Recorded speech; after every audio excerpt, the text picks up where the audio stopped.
अस्सलाम वालेकुम friends, welcome to KF code camp. आज हम बात करने वाले हैं कि किस तरह हम अपने पेज के ऊपर एक प्रॉपर इमेज लगा सकते हैं। इमेज टेक्स्ट के साथ इमेज और कार्ड के साथ इमेज किस तरह से लगाते हैं ये मैं आपको बताता हूँ। तो चलिए स्टार्ट करते हैं। सबसे पहले यहाँ पर आएँ, हम यहाँ पर एक डिव बनाते हैं। आपने इमेज लगानी है तो इमेज लगाने के लिए हमें एक टैग चाहिए होगा। उस टैग को हम बोलते हैं इमेज टैग, IMG टैग। ये IMG टैग सिर्फ इमेज लगाने के लिए ही यूज़ होता है। इसके अंदर इसके एट्रीब्यूट्स हैं, दो एट्रीब्यूट्स बाय डिफ़ॉल्ट जो हमें मिलते हैं। पहला एट्रीब्यूट है SRC और दूसरा एट्रीब्यूट है हमारे पास आर्ट। आर्ट का मतलब होता है ऑल्टरनेटिव, मतलब कि अगर इमेज शो नहीं होगी तो उस जगह पे ये ऑल्टरनेटिव, यहाँ पे जो भी टेक्स्ट लिखा होगा वो यहाँ पे शो हो जाएगा। जैसे मैं यहाँ पे लिख देता हूँ लोगो।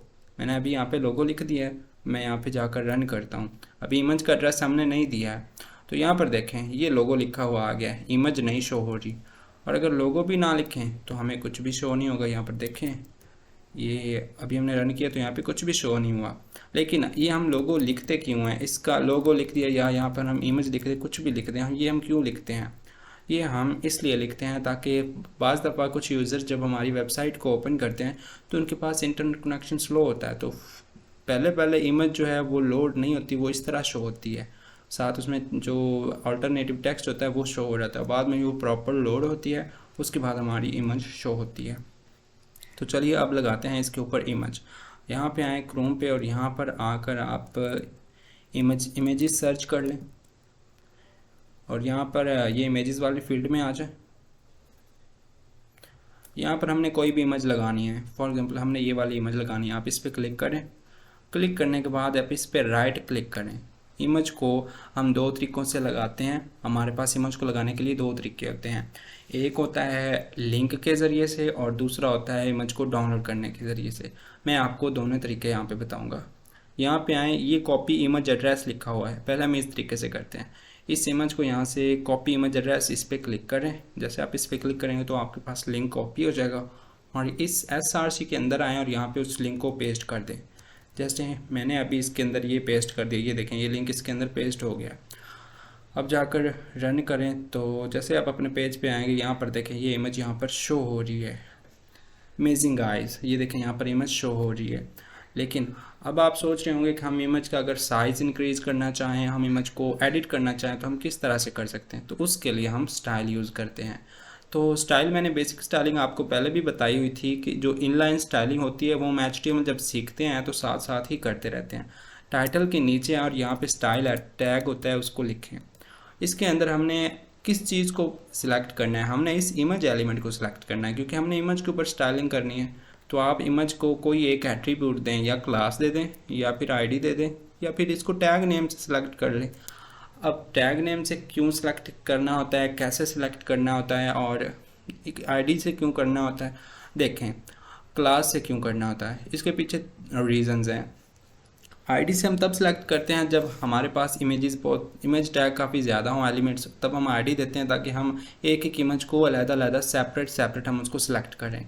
हम यहाँ पर एक ही हमारे पास इमेज है तो हम ऑफिशियली यहाँ पर हम ID का यूज़ कर सकते हैं। यहाँ पर आएँ, इसको ID दे दें, इमेज दे दें, यहाँ पर कोई भी एट्रीब्यूट दे सकते हैं। ये कोई ऐसी वैसी मसले की बात नहीं। यहाँ पर आप यहाँ पर आएँ, क्लास दे दें। यहाँ पर हम यहाँ पर देते हैं माई इमेज।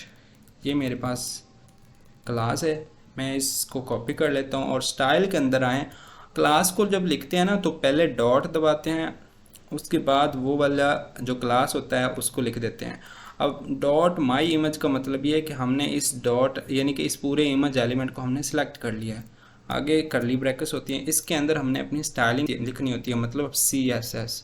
इमेज की स्टाइलिंग क्या होती है, इसकी स्टाइलिंग मैं आपको बता देता हूँ जो आपको CSS में भी काम आएगी और ये आप एक्चुअली CSS ही सीख रहे हैं। हम यहाँ पर लिखेंगे बैकग्राउंड पोजीशन, ठीक है, बैकग्राउंड पोजीशन सेंटर। इसका क्या मतलब होता है? अभी मैंने सेव नहीं किया, हमारी इमेज पहले ऐसी है और जब मैं इसको सेव करूँगा तो यहाँ पर आकर देखें तो ये बिल्कुल वैसी की वैसी रहेगी। क्यों? क्योंकि इमेज अभी छोटी है। जब आप इसको बड़ा करेंगे ना, ये पूरी स्क्रीन पे आ जाएगी। जब ये पूरी स्क्रीन को कवर करेगी तब इसकी पोजीशन चेंज हो जाएगी। फॉर एग्जांपल कैसे? मैं इस पोजीशन को रिमूव कर देता हूँ। यहाँ पर आने के बाद मैं यहाँ पर लिखता हूँ बैकग्राउंड, यहाँ पर लिखते हैं बैकग्राउंड साइज़, यहाँ पर लिख देते हैं कवर। सेव करें और यहाँ पर आकर देखें तो ये अभी तक कुछ भी नहीं हुआ। डिव हमारा छोटा है, डिव को हाइट और विड्थ देनी पड़ेगी, तो इसको स्टाइल करना पड़ेगा। इसको भी आईडी देते हैं, या इसको हमने डिव दे दिया है और यहाँ पर आए, इसको आईडी दी तो हम ऐसे से सिलेक्ट करेंगे डिव।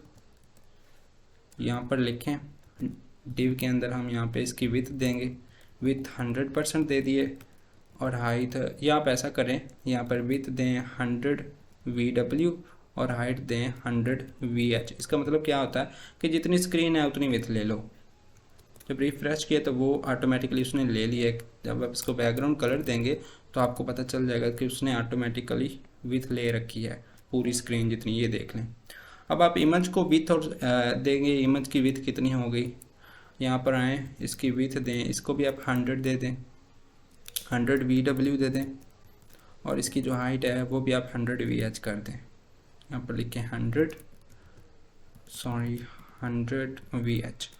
यहाँ पर आकर देखें तो ये इमेज कुछ इस तरह से नज़र आ रही है। अब यहाँ पर इसकी पोजीशन इफ़ेक्ट करती है, जो मैंने आपको सिर्फ पोजीशन के बारे में बताया था।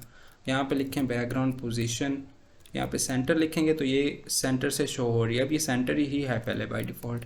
टॉप लिखते हैं तो ये सिर्फ ऊपर वाला हिस्सा शो हो रहा है इसका। अभी ये आपको खास नज़र नहीं आ रहा क्योंकि इमेज हमने इस तरह की ली है, लेकिन जब आप खुद इसके ऊपर प्रैक्टिस करेंगे, कोई और इमेज यूज़ करेंगे तो ये आपको क्लियरली नज़र आ जाएगी। तो ये था एक तरीका इमेज को लगाने का।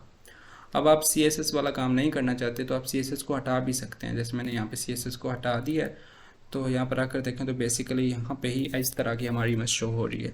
अब इसी इमेज को हमने यहाँ पे फोल्डर के ज़रिए, जो दूसरा तरीका है उसके ज़रिए शो करवाना है, तो कैसे करेंगे, यहाँ पर आएँ, इस इमेज के ऊपर राइट क्लिक करें, यहाँ पर आपको ये ऑप्शन आ रहा है सेव इमेज एज, इस पर क्लिक करें।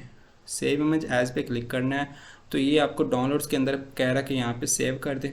तो मैंने डेस्कटॉप के ऊपर एक फ़ोल्डर बनाया हुआ है HTML के नाम से, इसके अंदर जाऊँगा और यहाँ पर मैंने इस इमेज को सेव कर लिया। मैंने यहाँ पे फ्री ही लिखा हुआ था, फ्री इमेज, इसको मैंने वैसे ही लिखा रहने दिया और सेव कर दिया और ये इमेज वहाँ पर सेव होगी, यानी कि डाउनलोड हो चुकी है। अब आप जैसे ही आएंगे यहाँ पर तो ये देखें ये HTML वाला फोल्डर है जिसके अंदर मैंने फाइल बनाई हुई है, उसी के अंदर मैंने अपनी इमेज सेव करवा दी है। अब इस इमेज पे क्लिक करें तो बिल्कुल ये वही इमेज है जो हमने उधर से देखी है। तो अब आप इस लिंक को हटा दें, जैसे यहाँ पर आएँ और इस पूरे लिंक को हटा दें। ये देखें मैंने यहाँ से रिमूव कर दिया और यहाँ से रिमूव कर दिया। अब ये लिंक रिमूव हो चुका है। यहाँ पर आकर देखें तो हमें हमारी कोई भी इमेज शो नहीं हो रही, उसका ऑल्टरनेटिव टेक्स्ट शो हो रहा है।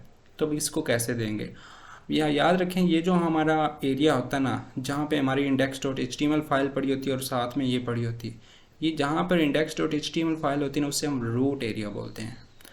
तो यहाँ पर जो इमेजेस रखी जाती है ना, उस इमेज को हम कैसे यूज़ करेंगे, यहाँ पर हम यूज़ करेंगे, यहाँ पे लिखेंगे // जैसे ही / आप लिखेंगे, आपकी जो रूट फाइल है वो index.html है, उसके अंदर जितनी भी आपके पास यहाँ पर जो भी चीज़ें पड़ी होंगी वो सारी आपको शो होंगी। फॉर एग्जांपल कैसे, अब इमेजेस को ऐसे नहीं रखा जाता, इसको फोल्डर के अंदर रखा जाता है। यहाँ पर हम फोल्डर बनाएंगे, यहाँ पे पब्लिक, हमने पब्लिक नाम से एक फ़ोल्डर बनाया है। इमेज को उठाएं और इसके अंदर पेस्ट कर दें, मूव, ये इसके अंदर चली गई है, ये देखें इसके अंदर चली गई ये इमेज।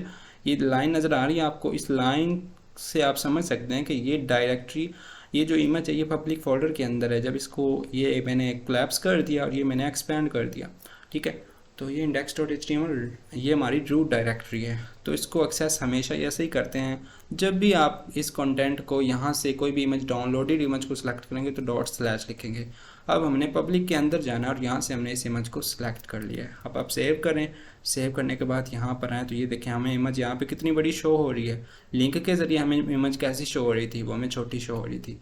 तो ये थोड़ा सा माइनर डिफरेंस है। ये ऐसी इतनी बड़ी क्यों शो हो रही है, इस वजह से क्योंकि जब हम किसी चीज़ का लिंक यूज़ करते हैं ना, जब हम लिंक के ज़रिए किसी चीज़ को यहाँ पे लगाते हैं तो वो इंटरनेट कनेक्शन पे डिपेंड करता है। वो थोड़ा सा स्लो हो सकता है इंटरनेट, और वो थोड़ा सा वीक भी तरीका होता है। लेकिन जब हम डाउनलोड करके इमेज को यूज़ करते हैं तो ये एक वैलिड तरीका होता है और इसके ज़रिए जो इमेज होती है वो बिल्कुल परफेक्ट और पूरे पिक्सल के साथ शो हो रही होती है। तो ये था आपका आज की वीडियो, जिसके अंदर हमने सीखा है कि किस तरह आप HTML के अंदर इमेज को लगाते हैं और HTML के अंदर इमेज दो तरह से लगती है, एक लिंक के ज़रिए से और दूसरी फाइल को डाउनलोड करके, इमेज को डाउनलोड करके डाउनलोडेड इमेज को हम लिंक के ज़रिए लगाते हैं, जिसके अंदर आपको ये भी पता चल गया कि रूट डायरेक्टरी से इमेज किस तरह से उठाते हैं। चलिए मिलते हैं नेक्स्ट वीडियो में, तब तक के लिए अल्लाह।